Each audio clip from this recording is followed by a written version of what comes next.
तस्वीरें हरियाणा के करनाल की, जहां पर आपको बता दें कि चुडूनी ग्रुप से इस्तीफा देने के बाद किसानों ने अपना अलग से संगठन बना लिया है। किसानों से बातचीत करते हैं। देखो, आज लगा ऐसा संगठन नहीं बना था।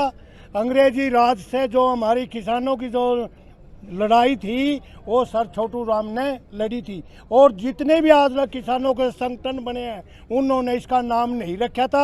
हमने इकट्ठे होकर ताऊर ने अपने आदमी का नाम रखा और सही किसान आंदोलन का अब चलेगा। और आज देख ले कितनी तादाद में थे और आगे भी बहुत ज़्यादा चलेंगे। चडूनी साहब तो नाराज हो जाएंगे ऐसा उनसे, ये उनके ऊपर है कि इनके ऊपर है कि सर छोटू राम मरता है। ये तो चलते फिरते हैं, कभी जा रहे कभी आ रहे हैं। बड़ी खबर हरियाणा के करनाल से। नमस्कार, आप देखना शुरू कर चुके हैं अभी ब्रेकिंग तस्वीरें हरियाणा के करनाल की, जहां पर आपको बता दें कि गुरनाम सिंह चुडूनी का समर्थन करने वाले किसानों ने जो इस्तीफा दिया था, अब उन किसानों ने एक नई यूनियन को बना लिया है। एक नया संगठन बनाया गया है, क्या कहेंगे इस बारे में जी? आज हमारे करनाल जिले के किसान साथी और अपने कैथल जिले से भी साथी पहुंचे और पानीपत से भी और सफीदों से साथी काफ़ी संख्या में आज हमारे किसान साथी आए हैं। जाट धर्मशाला करनाल में आज एक मीटिंग रखी गई थी। आज की मीटिंग में सर्वसहमति से ये फैसला किया गया है, एक नया संगठन तैयार किया गया है। उस संगठन के बैनर नीचे, झंडे नीचे आगे काम किया जाएगा। संगठन का नाम भारतीय किसान यूनियन सर छोटू राम रखा गया है। सर छोटू राम हमारे किसानों के मसीहा हुए हैं, जिन्होंने किसानों के लिए बहुत काम किया है। आज उनके नाम पर ही एक संगठन की घोषणा हुई है और आज बहुत बड़ी संख्या में किसान साथी आए।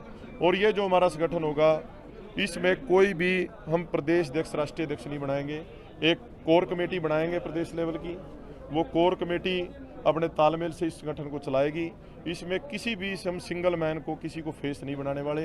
ये एक कमेटी बना के वो कमेटी ही इसका नेतृत्व करेगी और ऐसा हमने आज भी सर्वसहमति से फैसला किया। भारतीय किसान यूनियन चडूनी ग्रुप को तो आपने पहले ही बाय बाय कर दिया था जब पंजाब में चुनाव थे और नतीजे आए। नतीजे भी हैरान कर देने वाले थे कि बहुत ही कम वोट उनको मिले, तो इस पर क्या कहना चाहेंगे? देखो, जो ये दोनों चीज़ें हैं, राजनीति और किसान यूनियन इकट्ठे नहीं चलेंगे।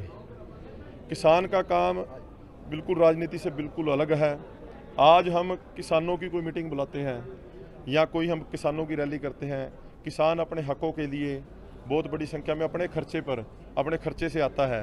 तो राजनीति के मकसद ही और है। हमारा काम तो है एक जो हमारा प्रेशर ग्रुप है, एक दबाव का समूह बना के रखना और सरकार के जो भी गलत डिसीजन है उनके खिलाफ आवाज़ उठाना। पर जो हमारे नेताओं ने फैसला किया उसमें अब हमें बोलने की ज़रूरत नहीं है, उसका नतीजा पूरे देश के सामने है। तो यदि आगे भी कोई इस प्रकार से किसानों की ताकत को इस्तेमाल करके राजनीति में जाने की कोशिश करेगा तो उसको ये नुकसान उठाना पड़ेगा। चडूनी द्वारा कुछ आरोप पिछले दिनों जब लगाए गए थे कि ये वो किसान है जिन्होंने किसान आंदोलन के दौरान पैसों का हिसाब किताब नहीं दिया, तो क्या हिसाब किताब क्लियर हो गया? उस तरह के आरोप सोशल मीडिया पर भी लगते रहते हैं। देखो, कोई भी जब इकट्ठा काम करता है, जब अलग होता है, हमारी मुद्दों की लड़ाई थी। हमें इलेक्शन की वजह से हमने पहले उनसे 3 मीटिंगें भी करी। आपने भी कवर किया था, डेरा कार सेवा में भी एक सारे जिला प्रधान हरियाणा के इकट्ठे हुए थे, रोकने का प्रयास किया। जब एक व्यक्ति नहीं रुका, उसके बाद जो भी फैसला था हमने सहमति से फैसला लिया, अभी हम उनसे अलग हो रहे हैं। तो ये क्या होता है, जब भी कोई अलग हो जाए जानबूझ के ऐसे रो भी बचते हैं। हमारा जो यहाँ पर ऐसा कोई हिसाब किताब का कोई ना डिस्प्यूट है ना था। जिसको हिसाब किताब चाहिए, हमारे बस्ताड़ा टोल की कमेटी आज भी आई हुई है, उसके पास हिसाब किताब है, ले सकता है। तो ऐसी जो ये बातें होती हैं ये बिना आधार की होती हैं। ये जानबूझ के उस ताकत को कमज़ोर करने के लिए, एक दूसरे को नीचा दिखाने के लिए रोक लगाए जाते हैं।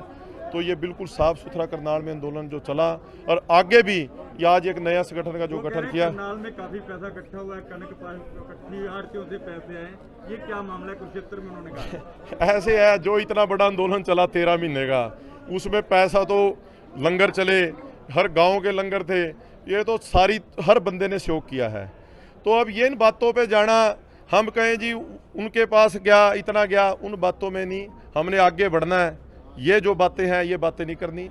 अपना बढ़िया हमने अपना संगठन सारों की सहमति से एक भारतीय किसान यूनियन सर छोटू राम के नाम से संगठन हमने आज बनाया है और उसको आगे बढ़ाएंगे। बिल्कुल सच्चाई से, ईमानदारी से, जैसे पहले संघर्ष किया है वैसे ही अपने सभी किसान मजदूर साथियों को एकजुट रख के और बड़ी मजबूती के साथ आने वाला गेहूं का सीजन है, उसमें भी यदि किसी किसान को किसी मंडी में कोई दिक्कत आती है, जैसे पहले हम खड़े मिलते थे वैसे ही खड़े मिलेंगे और अपना सभी मिलजुल कर काम करेंगे। छत्ती बिरादरी भाईचारे से ये संगठन चलेगा। तो बहादुर महला, संक्षिप्त में क्या बताना चाहोगे जो आज नया संगठन बनाया गया है भारतीय किसान यूनियन इस पर क्या बताना चाहेंगे? देखिए, आज सर्वसहमति से पूरे करनाल के किसान जिन्होंने पिछले दिनों भी संघर्ष लड़ा, साथ लगते हुए कैथल, पानीपत और कुरुक्षेत्र और सफीदो, जींद, बहुत से जिलों के किसान यहाँ इकट्ठे हुए सैकड़ों की संख्या में, सर्वसहमति बनी। उन्होंने कहा आप लोगों ने घर नहीं बैठना, किसान मजदूर की आगे होकर लड़ाई लड़नी है। तो जो दीन बंधु सर छोटू राम जी थे, जो किसान मसीहा थे हमारे, जिन्होंने 1938 में मंडी राज की व्यवस्था करवाई थी अंग्रेजी सरकार से लड़के, और उन्होंने बड़े बड़े कार्य किसान, गरीब, मजदूर के किए। वो एक बड़े समाज सुधारक थे। जितना भी गरीब तबका था, कोई भी धर्म जाति को सभी के लिए वो काम करने वाले थे। तो हमारे बुजुर्गों ने, पूरे हरियाणा के किसानों ने हमारे को आदेश जारी करे भी आप लोग दीन बंधु सर छोटू राम के नाम पर, भारतीय किसान यूनियन सर छोटू राम के नाम पर एक संगठन तैयार करें जो किसान मजदूर कमेरे वर्ग की लड़ाई लड़ेगा। और इसका कोई राष्ट्रीय अध्यक्ष, प्रदेश अध्यक्ष नहीं होगा, एक कोर कमेटी होगी प्रदेश स्तर पे, राष्ट्रीय स्तर पे वही निर्णय लेगी। 1 तारीख से एक सीजन शुरू होने जा रहा है, गेहूं का सीजन। किसानों को काफी परेशानी आएगी, तो उसको लेकर किस तरह से ये संगठन काम करेगा? देखिए, जो आज गठन हुआ है भारतीय किसान यूनियन सर छोटू राम का, उसकी जो कमेटी है और जो किसान भाई जितने भी उसमें आज शामिल भी हुए हैं, गठन भी हुआ है और हजारों की संख्या में आए हैं, वो सब ने निर्णय लिया किसान की कोई भी छोटी से छोटी और बड़ी से बड़ी समस्या पे तुरंत इकट्ठे होकर के सरकार पर दबाव बनाएंगे, आंदोलन करेंगे। गोली खानी पड़े, लाठी पीछे नहीं हटेगा। जैसे 1.25 साल पहले लड़े हैं, ऐसे ही आगे लड़ते रहेंगे। ठीक है।